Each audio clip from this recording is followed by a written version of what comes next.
بسم اللہ الرحمن الرحیم۔ ناظرین، ویلاگ نمبر 3 ہے، صفحہ ہے 177 177، اور ہمارا ہیڈنگ جو چل رہا ہے وہ یہ چل رہا ہے حسن خلق۔ اور یہ کس کے بارے میں ہے؟ ہمارے آخری نبی حضرت محمد مصطفیٰ صلی اللہ علیہ وسلم کے بارے میں یہ ہیڈنگ ہے، حسن خلق۔ اردو زبان میں سرور عالم صلی اللہ علیہ وسلم کی سیرت پر جامع ترین کتاب سیرت النبی صلی اللہ علیہ وسلم، رائٹر ہیں اس کتاب کے علامہ شبلی نعمانی رحمۃ اللہ، علامہ سید سلیمان ندوی رحمۃ اللہ، جلد نمبر 2۔ بسم اللہ الرحمن الرحیم، الحمد للہ رب العالمین والصلاة والسلام علی رسولہ محمد وعلی آلہ واصحابہ اجمعین۔ کم ظرف ہیں وہ جام چھلک جاتے ہیں جن سے، ہم اپنا بھرا دل بھی چھلکنے نہیں دیتے۔ تحسین میری ان کو دعائیں لگیں لاکھوں، جو خود کو کسی دل سے اترنے نہیں دیتے۔ زبا دمبے کو کیا خوش ہوئے قربانی کی، مذہبہ نفس میں ایک خون کا قطرہ نہ بہا۔ Vlog number 3 page 177۔ حضرت ابو شعیب ایک انصاری تھے، ان کا غلام بازار میں گوشت کی دکان رکھتا تھا۔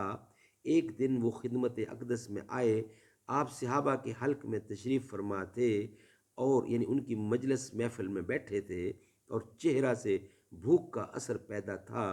ابو شعیب رضی اللہ نے جا کر غلام سے کہا، 5 آدمیوں کا کھانا تیار کرو۔ کھانا تیار ہو چکا تو حضور اکرم سے درخواست کی کہ صحابہ کے ساتھ قدم رنجار فرمائیں۔ کل آدمی 5 تھے، راہ میں ایک اور شخص ساتھ ہو گیا۔ حضور اکرم نے ابو شعیب سے کہا، یہ شخص بے کہے ساتھ ہو لیا ہے، تم اجازت دو تو یہ بھی ساتھ آئے، ورنہ رخصت کر دیا جائے۔ انہوں نے کہا، آپ ان کو بھی ساتھ لائیں۔ عتبہ رضی اللہ بھی عامر ایک صحابی تھے۔ ایک دفعہ حضور اکرم پہاڑ کے درہ میں اونٹ پر سوار جا رہے تھے، یہ بھی ساتھ تھے۔ حضور اکرم نے ان سے کہا کہ او سوار ہو لو۔ اس کو گستاخانہ یعنی اس کو گستاخی سمجھا کہ رسول اللہ کو پیادہ بنا کر خود سوار ہو جاؤں۔ حضور اکرم نے دوبارہ کہا، اب انکار کرنا انتشال امر کے خلاف تھا۔ حضرت صلی اللہ علیہ وسلم اتر پڑے اور یہ سوار ہو گیا۔ یہ شان ہے حضور کی۔ مجالس صحبت میں لوگوں کی ناگوار باتوں کو برداشت فرماتے اور اس کا اظہار نہ کرتے۔ حضرت زینب سے جب نکاح ہوا اور دعوت ولیمہ کی تو کچھ لوگ کھانا کھا کر وہیں بیٹھے رہے۔ اس وقت پردے کا حکم نازل نہیں ہوا تھا، اور حضرت زینب بھی مجلس میں شریک تھیں۔ آپ چاہتے تھے کہ لوگ اٹھ جائیں، لیکن زبان سے کچھ نہیں فرماتے تھے۔ لوگوں نے کچھ خیال نہ کیا۔ آپ اٹھ کر حضرت عائشہ کے حجرہ تک گئے، واپس آئے تو اس طرح مجمع موجود تھا، پھر واپس چلے گئے اور دوبارہ تشریف لائے۔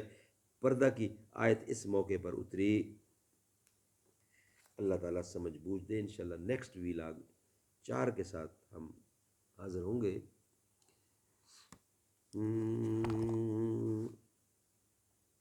احساس کے پردے لہرائے، ایمان کی حرارت تیز ہوئی، سجدوں کی تڑپ اللہ اللہ، سر اپنا سودا بھول گیا۔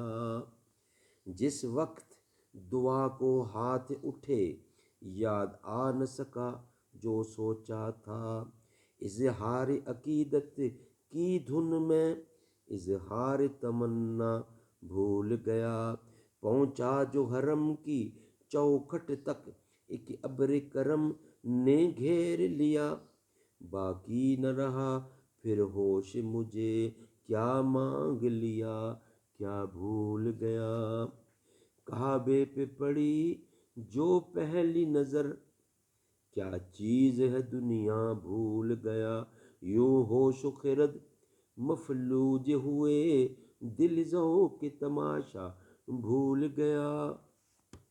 کعبے پہ پڑی جو پہلی نظر،